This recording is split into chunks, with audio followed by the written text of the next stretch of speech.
গুরু, শীতকাল তো প্রায় শেষ, কিন্তু সিনে সাইনে আজকের তাপমাত্রা 100 ডিগ্রির ওপরে। কারণ আজকের আপডেটগুলো সব গরম গরম কড়াই থেকে নামানো, ছুলেই হাত পুড়বে আর শুনলেই মাথা ঘুরবে। একদিকে শাকিব খানের লিক হওয়া সেই ভাইরাল গ্যাংস্টার লুক, অন্যদিকে টক্সিকের জন্য ইয়াশের ক্যারিয়ারের সবচেয়ে বড় জুয়া। এখানেই শেষ নয়, ধুরন্ধর 2 এর মেগা ভিলেনের এন্ট্রি, এলসিইউ ইউনিভার্সের ধামাকা আর প্রভাসের স্প্রিটে কোরিয়ান দত্ত ডন লি। সিটবেল্ট বাঁধার সময় নেই বস, আজকের রাইডটা হবে সুপারসনিক স্পিডে। শুরুতেই আসি ইয়াশের টক্সিক মুভির আপডেটে। মুভিতে ইয়াশের বন্ধুর চরিত্রে মালায়ালাম স্টার সুদেব নায়ারের লুক তো আগেই এসেছিল, এবার রিভিল হলো টনি নামক চরিত্রে অক্ষয় অবরয়ের ফার্স্ট লুক। পোস্টার দেখেই বোঝা যাচ্ছে ক্যারেক্টারটা মারাত্মক লেভেলের হিংস্র হতে চলেছে। তবে আসল চমক তো অন্য জায়গায় বস। অনেকেই ভেবেছিল টক্সিক মুভিতে ইয়াশের ইয়াং লুকের জন্য হয়তো ভিএফএক্স বা বডি এজিং ইফেক্ট ব্যবহার করা হবে, কিন্তু না, টিকিট চরিত্রের জন্য ইয়াশ নিজের ওজন কমিয়ে তার মাস্কুলার বডি ভেঙে একদম লিন আর চিকন ফিজিকে ট্রান্সফর্ম করেছেন। আর বহু বছর পর বড় পর্দায় তাকে দেখা যাবে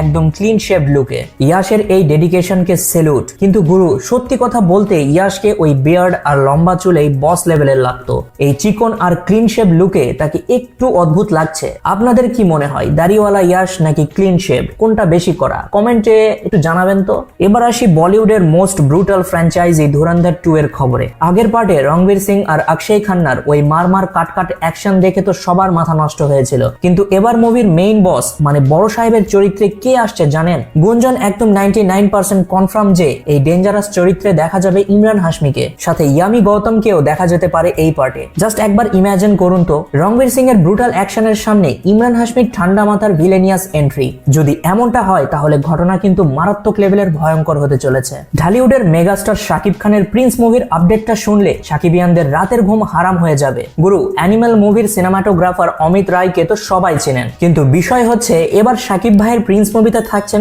আরেকজন লিজেন্ড, বরবাদ খ্যাত সিনেমাটোগ্রাফার শৈলেশ অবস্থি। মানে ভিজুয়াল কোয়ালিটি এবার ইন্টারন্যাশনাল লেভেলকেও টক্কর দেবে। আর এরই মধ্যে প্রিন্সের সেট থেকে শাকিব খানের একটা গ্যাংস্টার লুক লিক হয়ে গেছে। বস, পার্সোনালি বলছি, এবারের এই লুকটা দেখে কলিজা ঠান্ডা হয়ে গেছে। রাফ অ্যান্ড টাফ আর চোখে মুখে সেই পুরনো রাগ। গল্পের ডিমান্ড অনুযায়ী একদম পারফেক্ট। বর্তমানে হাওড়ার পুরনো কারখানা থেকে শুরু করে কলকাতার বউবাজার, আলিপুর জেল আর ভারতলক্ষ্মী স্টুডিওতে চলছে ঝড়ের বেগে শুটিং। সাথে আছেন তাসনিয়া ফারিন আর জ্যোতিময় কুন্ডু। কলকাতার মিশন শেষ করেই পুরো টিম উড়াল দিবে সোজা হায়দ্রাবাদে। সাউথ লাভারদের জন্য এবার এক ঢিলে 2 পাখি। বস, নানির ক্যারিয়ারে এখন মনে হয় সবচেয়ে গোল্ডেন টাইম চলছে। আজকেই নানি আর ডিরেক্টর সুজিতের নতুন প্রজেক্টের টাইটেল অ্যানাউন্সমেন্ট হতে যাচ্ছে। আর সবচেয়ে বড় হাইপ হলো এই গ্যাংস্টার ড্রামা মুভিটা কিন্তু সুজিতের শাহ এবং ওজি ইউনিভার্সের অংশ হতে চলেছে।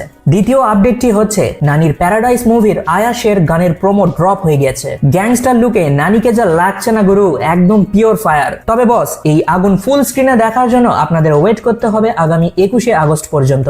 যাওয়ার আগে কাকু বক্স অফিসে দুটো ছোট কিন্তু মারাত্মক অ্যাটম বোমা ফাটিয়ে দিয়ে যায়। আগামী 14ই মার্চ ডিরেক্টর লোকেশ কানাগরাজের জন্মদিন উপলক্ষে রিলিজ পেতে পারে কাইথি 2 এর দিল্লির 30 সেকেন্ডের একটা স্পেশাল গ্লিমস। তার মানে বস, এলসিইউ কন্টিনিউ হচ্ছে। কথা হবে এবার একটাই, দিল্লি ইজ ব্যাক। প্রভাস আর সন্দীপ রেড্ডি ভাঙ্গার আপকামিং মুভি স্প্রিটে এন্ট্রি নিচ্ছেন কোরিয়ান দানব মার্ভেল স্টার ডন লি। আগামী 1 মার্চ আসতে পারে এর অফিসিয়াল অ্যানাউন্সমেন্ট। একদিকে প্রভাসের ভায়োলেন্স, অন্যদিকে ডন লির ওই হাতুড়ির মতো হাত। বস, এই 2 দানব যখন মুখোমুখি হবে তখন স্ক্রিন ফাটবে না, পুরো থিয়েটারের ছাদই উড়ে যাবে। তো গুরু, আজকের এই জবরদস্ত আপডেটগুলোর মধ্যে কোনটা আপনার ব্রেনে সব থেকে বেশি ঝড় তুলেছে? সাকিবের প্রিন্সের লুক, টক্সিকের ক্লিন শেভড ইয়াশ, নাকি স্প্রিটে প্রভাসের সাথে ডন লি? ভিডিওটা ভালো লাগলে অবশ্যই বস লাইক দিবেন। আর মুভি দুনিয়ার সকল আপডেট পেতে সিনেসাইনকে সাবস্ক্রাইব করে বেল আইকনটা বাজিয়ে রাখুন। দেখা হচ্ছে নেক্সট কোনো ভিডিওতে। Till then, signing out.